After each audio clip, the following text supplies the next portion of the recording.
আজকে সকাল থেকেই টানা বৃষ্টি হচ্ছিল। তো বৃষ্টির মধ্যেও ক্লাসে গিয়েছিলাম।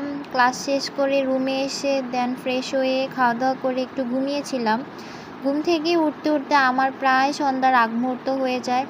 তো বেসিক্যালি আজকে আমার টিউশন ডে ছিল, কিন্তু বাহিরে এত বৃষ্টি হচ্ছিল, আমার একদমই টিউশনে যেতে ইচ্ছে করছিল না, কিন্তু কি আর করার, যেতে তো হবেই।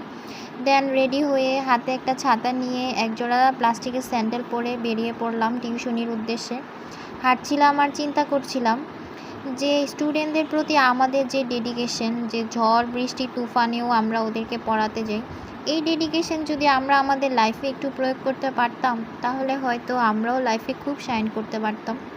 যাই হোক, ওকে পড়া শেষ করে বের হতে হতে আমার প্রায় 8টা বেজে যায়। তো রোড সাইডে আমি ভ্যান গাড়িতে কিছু সবজি দেখতে পাই। আমার বেসিক্যালি একটু টমেটো, গাজর আর ক্যাপসিকাম